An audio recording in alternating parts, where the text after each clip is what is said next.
So once again, this was kind of my introduction and you steal it. But yes, let's start. And this time again, I have the panel before lunch. And so we'll try to keep it short, but I think the topics are very important. I was very excited to moderate this panel because I think privacy and fungibility are so important to address. And I was like, oh yeah, privacy is so great as human right and whatever. And then I thought, but what about fungibility? And then I understood that is always linked, is very important that a Bitcoin is equal to another Bitcoin from an economic point of view. So this panel will be about obscurity, anonymity, and in some way ignorance in the right way. We are going to address why these topics are important, what are the tools we have to use to reach these goals. And I think that many users are now used to secure the keys. As we talked yesterday, they are starting to run full validating node. But they still don't get why it's so important to have and to use the tools for Bitcoin to be private and fungible. So, and use coin join transactions in general. First question, very easy. Who are you? What are you working on? Where are you from? And why do you think we put you in this specific panel?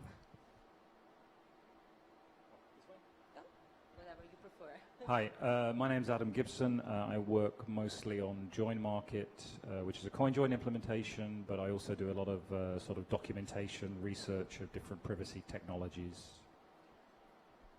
Hi, I'm Nopera73 going with that handle online, and I'm a .NET developer and a Windows fanboy. And I'm working on Wasabi Wallet, which is doing coin joins. Hi, I'm Jonas Nick. I'm from Earth. I work at the Blockstream research group, mostly on future improvements in the Bitcoin protocol. I would like to see that improve privacy, like Schnorr signatures and Taproot. Okay, perfect. You can skip my question about why we put you in this panel, but we can imagine why, and we can arrive about it later. I want to say that after the panel there are going to be the demo from Adam Gibson about Join Market, Wasabi Wallet by Nopara, and Jonas, you already saw him yesterday. There are going to be a presentation about APS by Chris Belcher. So, first question, very, very open. Why do you think privacy is so important for Bitcoin? Many times happened to me that people were just like, oh, the fact that Bitcoin is transparent could be a feature. It's so beautiful that we have a blockchain that can in some way help us to trace who are doing transaction, or especially people that are not so interested in Bitcoin. But sometimes the fact that Bitcoin is pseudo-anonymous could be seen just like a feature. So what are your thoughts about? So I don't overcomplicate it. Fungibility is an essential property of good money, and by improving privacy, we are improving fungibility. So it's in the specification that we have to build good money. We have to build the money that's fungible. So we might want to work towards that direction. I totally agree with that answer, but I do have another answer, which is because we're dealing with a bearer instrument. It's a very much higher security bar. So even if for some reason or other you're fine with everyone knowing all your business, and in fact nobody is, still for security reasons you really need privacy so that people don't know where your money is, how much money you're moving around, and so that's another reason. But Adam's reason is the fundamental one. And maybe it should be noted that Bitcoin can be transparent as long as the holders of the coins want to disclose it to the world, what they are doing with their transactions. So you can have, ideally you would have both privacy by default, but optional, transparent to the world. I think that's a very important point. So we can choose how private we want to have our transaction. So, but can we just use some altcoins? Why are we focusing once again on Bitcoin? There are altcoins that are almost private and even better probably than Bitcoin. So we can rebuild the internet from scratch, and we can surely build a much better internet with much better properties. But that's just not how the world works.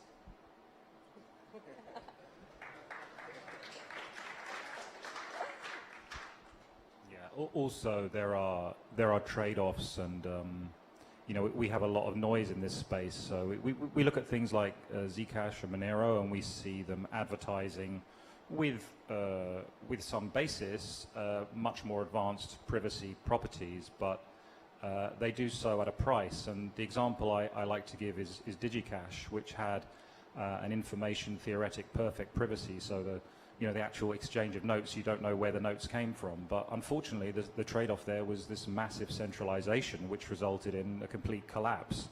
And that's only one kind of trade-off. There's space trade-offs, there's computation trade-offs, trusted setup trade-offs. So just be cautious in thinking that, you know, the grass is always greener on the other side, right? So let's talk about fungibility. Can we just have Bitcoin that are more important than other? For example, a Bitcoin that is just fresh mined, or a Bitcoin passed through an important personality, just like maybe Julian Assange, or something dangerous, just like a Bitcoin passed through Silk Road in the past, or whatever. Don't you think that could be a great idea?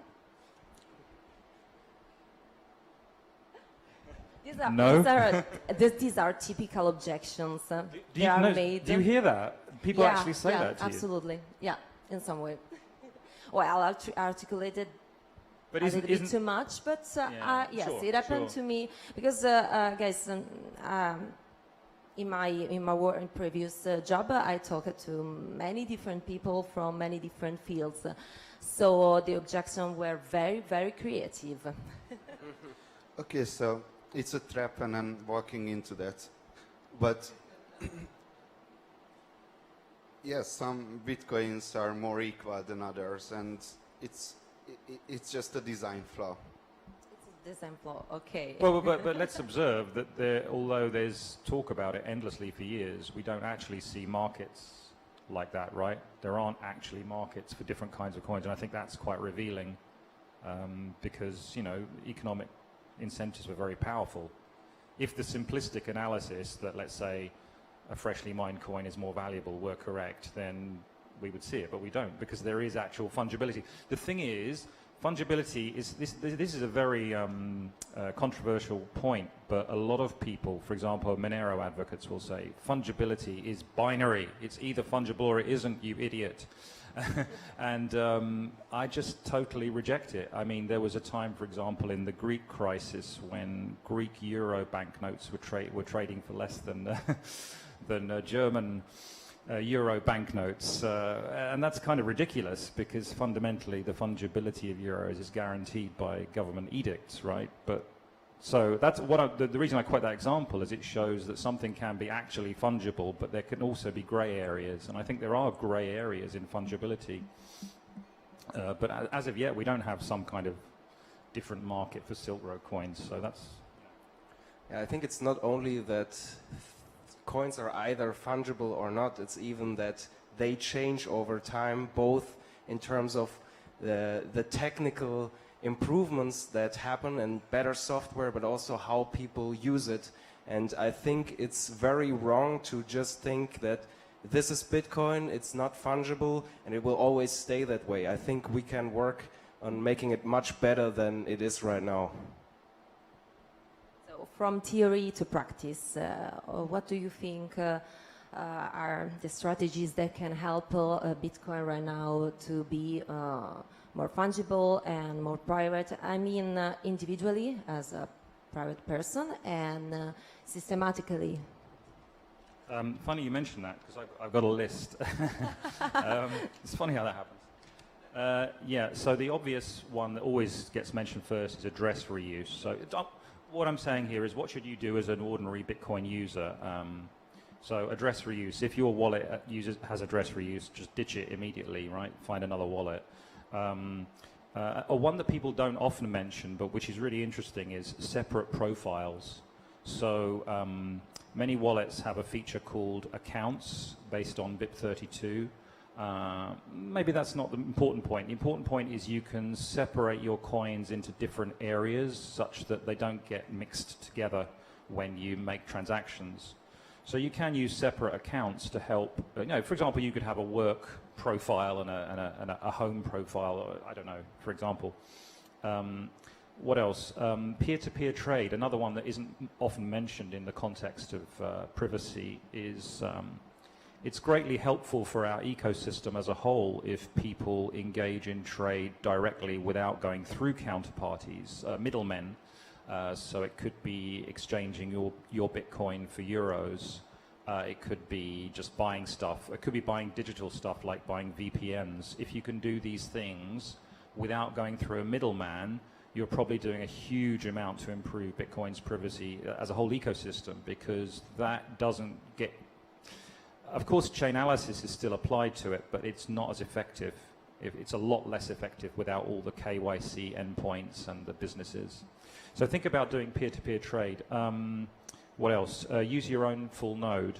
It's very good for security, and it allows you, as was discussed at length yesterday, to validate properly that you're on the right Bitcoin network. But it's also excellent for privacy. For example, broadcasting transactions is rather troublesome from a privacy point of view. But if you're downloading all the transactions and broadcasting all the transactions anyway, well, it's a lot less problematic.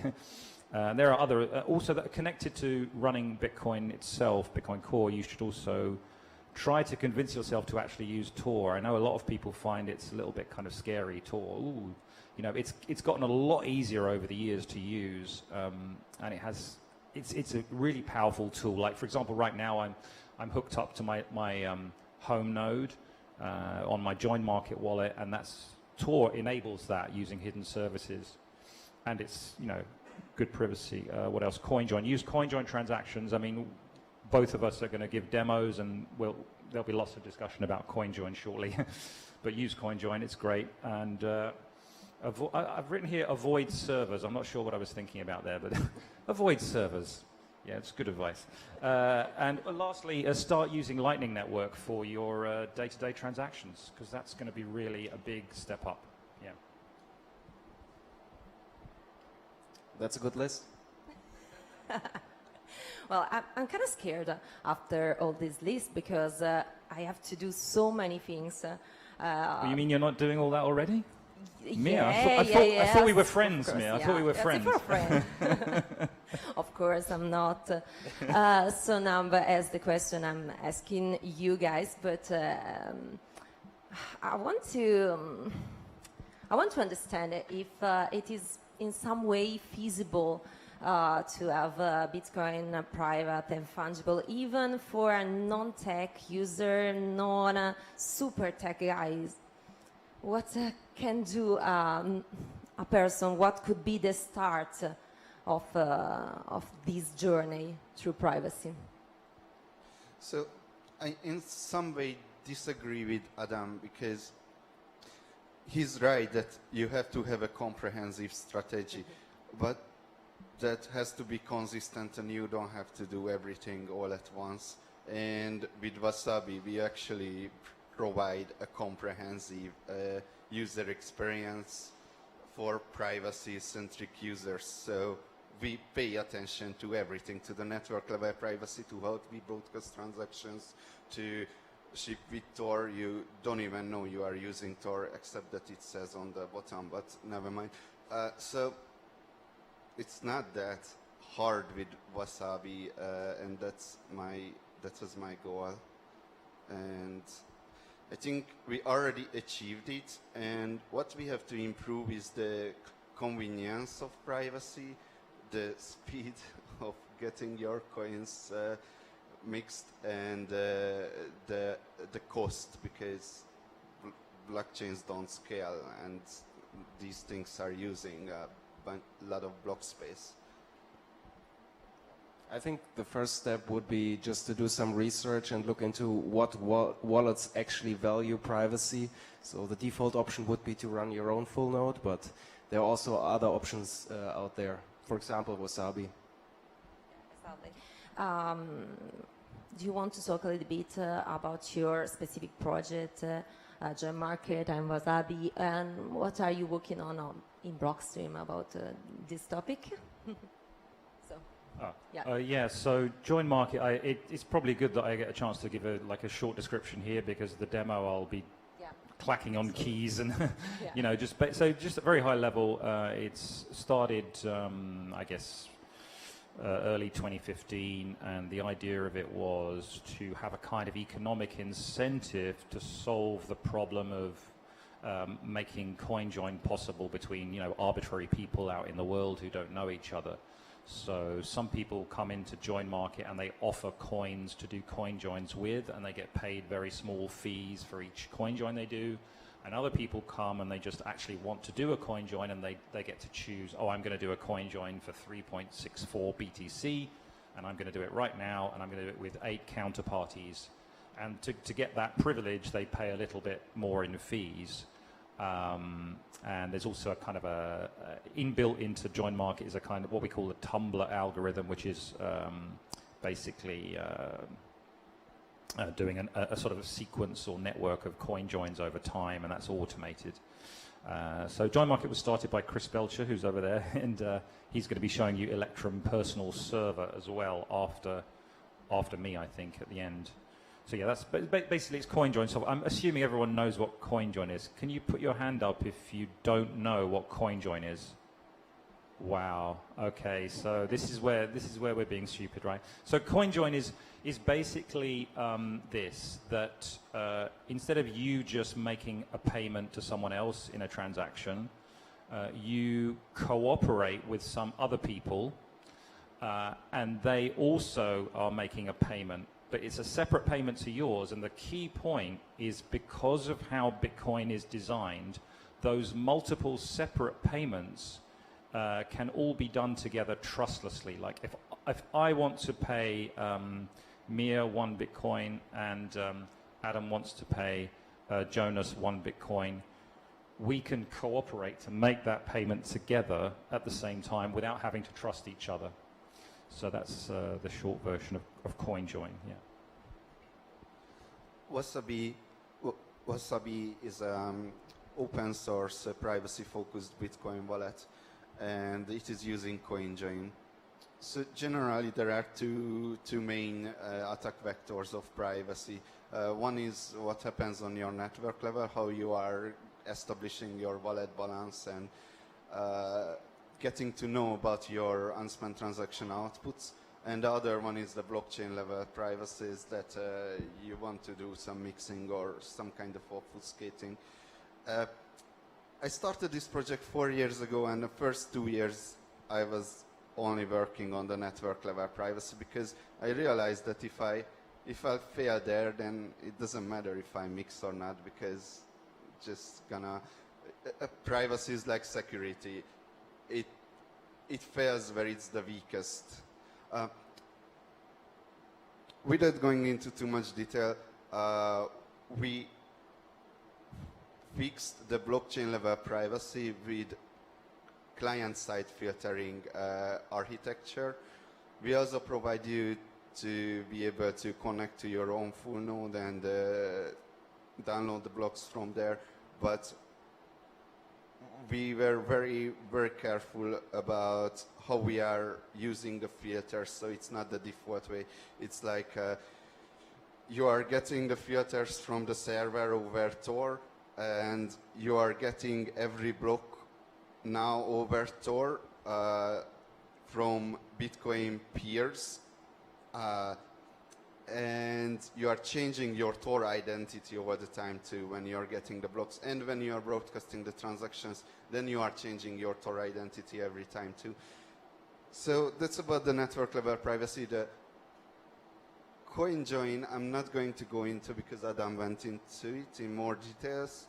In a nutshell, it's you select your coins, you click enqueue, and you wait until they get coin joined.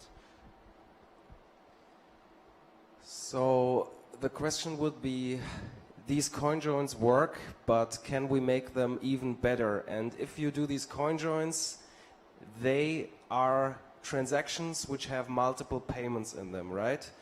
And what this means is also that there's a lot of duplicate cryptographic data in there, because these are multiple payments, so they do similar things. Now, what would happen if we could eliminate the duplicate data?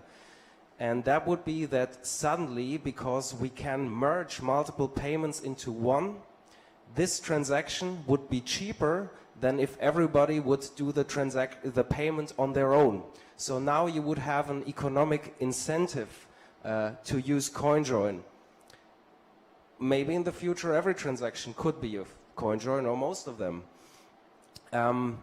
But in order to do that, we need some changes in the Bitcoin protocol itself. They are a little bit further out, but there are a few changes, I think, which aren't so far away, which is, for example, Schnorr signatures, which is a concept I've been working on. So they allow to express certain smart contracts in just a single signature.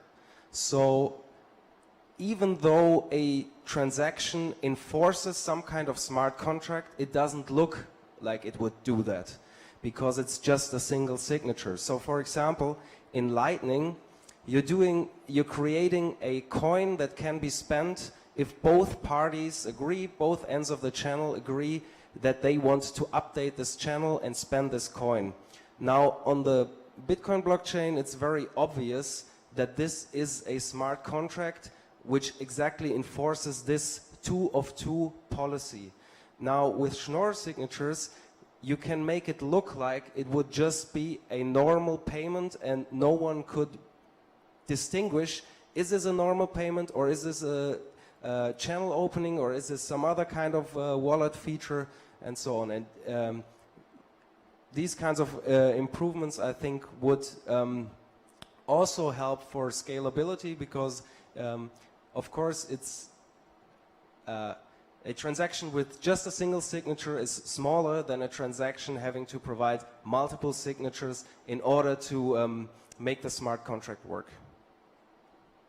Well, it's amazing. We are working to have a Bitcoin with transactions that are more confidential, private, but are there any risks for the user using this kind of tools?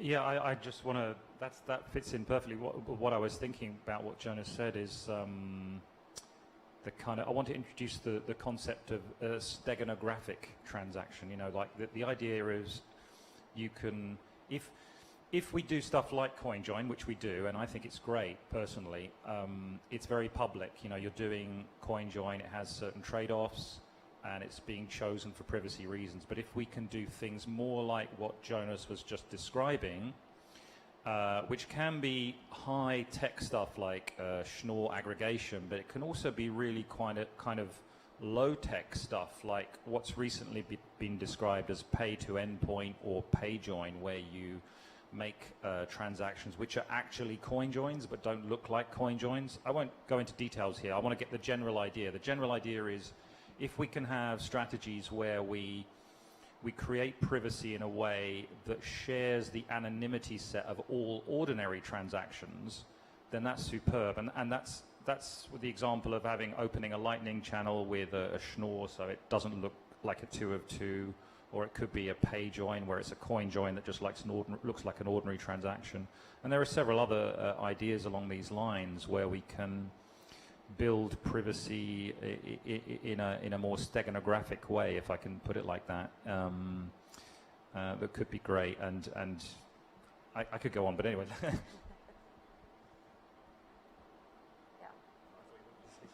So blacklisting is definitely a possibility because, as Adam said, anonymity is not unobservability, right? So anonymity is that you can verify that you have this privacy, and if you try to do steganographic transactions, that's more about unobservability, you cannot verify that you have the privacy.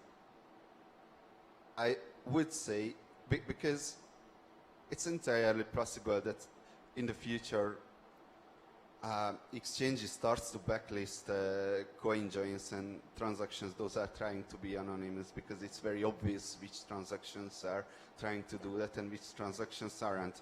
Now it's not happening right now, but it's possible, and that would be a terrible feature because we have the steganographic ideas, but I mean they are quite weak. I think it's you don't provide a really strong unobservability with that. So, well, you know, on the other hand, that Bitcoin is legal, so it's eating away the largest power of all the governments in the world, and they let this thing go. It's crazy. So you don't know. For what it's worth, I have heard one anecdote. Obviously, I won't share details of a person telling me that they had to use something. Actually, I even forget the details, but I think it was involving a large amount, and exchanges get a lot more aggressive in wanting to know where the coins come from. In fact, I had a personal experience similar to that, where it was a relatively large amount of money, and they wanted to know the origins of the coins. So I just spent the previous 2 years making the origins of the coins impossible to find. So that was an interesting experience. But anyway. Maybe one note on the risk of adding new cryptographic features to Bitcoin. So what we are working on right now actually doesn't require any new cryptographic assumptions in Bitcoin. And this is compared to some of the altcoins which have quite unstudied or relatively recent cryptographic assumptions. So we don't really increase the risk there by adding these features to Bitcoin. But on the other hand, some of these protocols they are a little bit more difficult to implement, let's say. This shouldn't be a concern for the user, but in general, if you do a protocol like that where you agree on a single signature, you need to talk to your peers a little bit more, and that's maybe a little bit more difficult to implement. Yes, I think one of the key of these tools should be the fact that there is some kind of mass adoption, because right now, even for the fact you are using a tool like that, the regulators can imply in some way that you are a shady person trying to hide something. So I guess probably in the future, if these kind of tools are more used, could be a nice thing. What are your thoughts about? It depends on which tool we're talking about, right? Because like a good concrete example is the example of using Schnorr for multi-sig. In that case, it doesn't look like something unusual. So there's that very important distinction between cases like what the coin join tools that we've built are very obviously coin join. There's absolutely no, so there's a big difference there. So there are two ways to build technologies. Those are disrupting existing industries. One way is to use tools like build tools. Those are completely decentralized, peer-to-peer, like file sharing or Bitcoin or PGP, and the other ways to is what you're referring to, is to get mass adoption as fast as we can.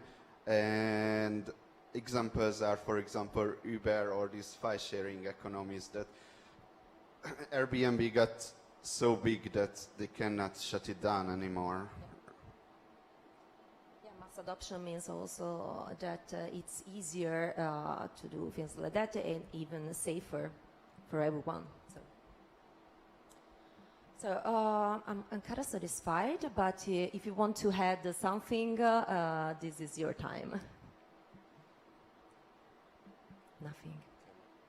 So, please. Yes, so I'd like to ask the other guys in the room that when will we have confidential transactions in Bitcoin? I don't know. 2 weeks. Maybe we should then, if you're interested in that, elaborate on what that is.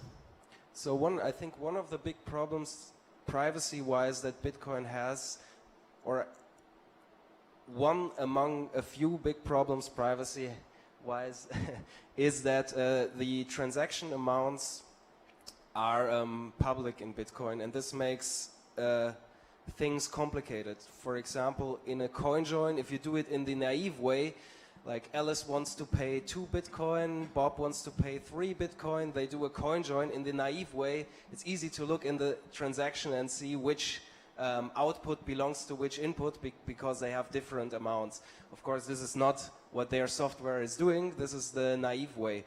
But problems with transactions amount are also present in other protocols. And there are ideas for how to hide transaction amounts without introducing additional cryptographic assumptions.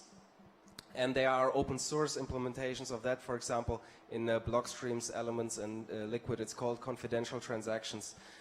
Now the question is, how long does it take to get that into Bitcoin? It's a very different, it would look very differently, but I think the good thing about Bitcoin is that we have a lot of time. So, I don't know, could take 20, 30 years, maybe 5, no one knows, I think. But there are also some principal concerns against this that Adam, for example, has written a blog post about, because if you don't see the transaction amounts, how can you be sure, for example, that there's only ever be 21 million Bitcoins? So right now you can just look at the chain and verify and add up the sums. That's not possible anymore if the amounts are hidden. And what do you think about the idea that we introduce confidential transactions in a way that nodes can verify that how many coins go into confidential transaction outputs, not going to come out more than that. So people who are afraid of the cryptographic risk or the implementation risks, you would use confidential transactions, but those who are not would not use. Yeah, that's, I think it's going in the direction of an extension block, but yeah, I think that's probably one of the possible ways to do it. So it's time for question.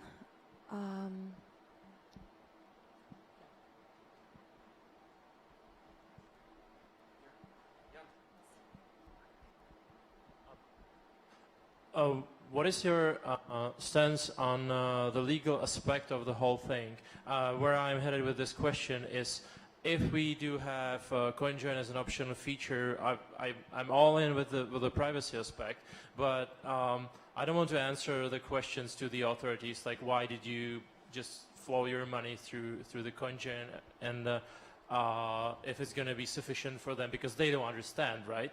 They just say, well, why did you do it, and where's the money coming from? And similar questions may be asked by the exchanges, where they're saying, oh, you went with this Bitcoins through the CoinJoin market, and basically we think the CoinJoin coins are dirty. And so what is your opinion on this? And second part, when we finally have CDs, Same thing, if it's an optional feature, I could be blamed for entering with all my funds into the CT world where it's not visible, and I could be questioned why I did it. So law is pretty much a pseudoscience today. There are very, very strong privacy laws and very, very strong anti-privacy laws. So if I ask you how much money do you have, you would be uncomfortable by that question. And if the strong anti-privacy laws win this space, then I don't have to ask you anymore because I can just go to a block explorer and figure that out. I think the best response is if you're being asked that, why did you try to make the transaction look like something suspicious in order to hide the origins, would be because everyone does it. And also because maybe in the future it'll be cheaper to do it even, so you have good reasons to do it.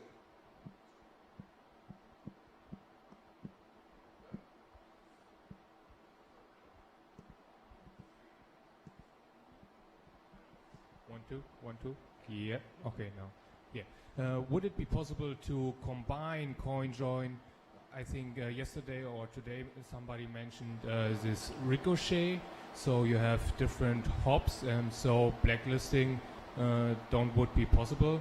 And can you explain ricochet and paynims for example? Is it possible? So just to get an understanding what these terms mean and how they work. I'll just say, and you can continue, I'm not an expert in either of those two, but ricochet, as I understand it, is moving a transaction through several hops. In other words, doing several actual Bitcoin transactions to make a payment. And I'm dubious about its value, but I can certainly see why people do it, because they do it because there's this kind of completely broken chainalysis techniques going on, you know, for hops and what have you. So I really don't want to comment on that too much. I don't really want to comment too much on paynims either. Basically, it's well, I'll let the other guys. So I don't answer your question either, but I'm just saying that, for example, Blockstream's blockchain analysis software considers self-spent whole output, considers whole output spent as self-spent. So against that, ricochet would not mean anything, would not be effective at all, because it would recognize that it's self-spent.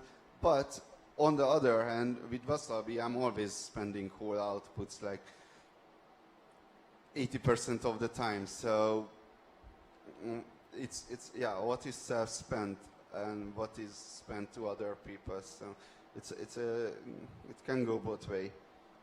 Yeah, agreed.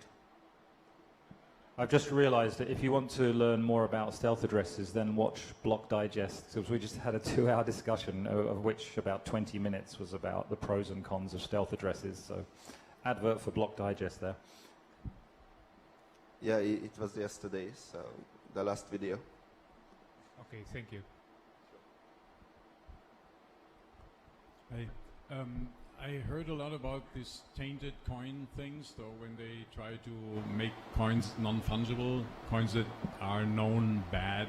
So for some reason, I don't really get why that could even be a problem. I mean, what keeps me from assuming I have a tainted coin? Just make a new wallet, send part of that coin to the new wallet, and do that process 3 times over, 4 times over, 5 times over, and then spend them.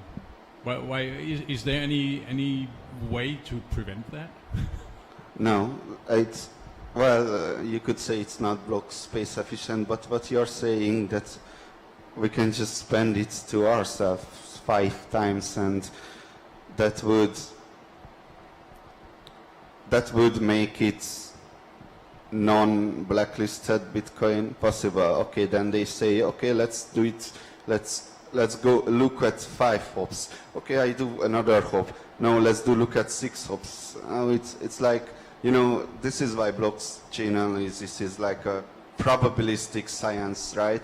and it depends on the people who are writing the software. That a lot of parameters are like, well, it can go both ways. They can consider it this way or this way, and then they start to consider it this way. Then we are privacy researchers are doing something else, and then they start to consider. Yeah, So it's kind of a pseudoscience too. It's just a heuristic by which they decide the exchanges or so. It's just heuristically decided that this is probably still somewhat tainted, and that dilutes over time, and they will adjust the parameters. So it's not hard. Could I just give an anecdote? I mean, maybe it will help you sort of see what's going on here. A couple of years back, there was a darknet market, I think, called Sheep Market. And as usual, there was an exit scam, and they stole basically the operators of the site stole all the coins. And what did they do? They just started what's called a peeling chain. They just started sending it to another address, and they're sending some of that to another address, and there's huge chains of transactions. And there were people like on Reddit, literally like chasing them on the blockchain. They were trying to, they're going there next, they're going there, and they were trying to keep up to see where the coins were going. And in the end, it's just a fool's errand. You can't. I mean, it is somewhat pseudoscience. That's not to say that there isn't real science in blockchain analysis, but it's pseudoscience in that sense that people think it's about perfectly tracing where all the coins are. No, you can't perfectly trace it. It's ridiculous. So I'm just giving you that example. So I'm agreeing with you. Yeah, I mean, tainted coins is a very dubious concept. They can try to enforce it, but it's almost impossible. So a question about overlap between what we are discussing and the buzzword of this today's Lightning Network. So Jonas before said plausible deniability will be granted by things that are more private and even cheaper. So if they ask you why we are doing that, it's not because I want to hide something, but because it's cheaper. So maybe in the future, coin join which ignore signature aggregation. But even right now, you can just say that you're using the Lightning Network, and Adam Gibson were suggesting to do it. But right now, most people using Lightning Network with exposing IP address directly, and they're also using it in a way that promotes a very static representation of the node. For example, during the Lightning Network torch passages, of course, there were Twitter identities associated with the torch, and some people were scared to move the torch to Iran because that was basically something illegal. Then eventually somebody luckily did and didn't care. But what are your thoughts about the overlap? So is it right now a danger or just a net positive or what? I think right now it's definitely a danger. So because you can go to a Lightning Block Explorer, enter a domain, and see all the coins they have in channels. So that's right now a problem. I think the main problem there is probably that the defaults for how to use the Lightning Network are not really sensible at the moment for end users. Maybe end users shouldn't by default open public channels, but rather private channels, which are not announced to the whole network. Okay, that's all, folks. It's time for the lunch. Thank you again for this panel.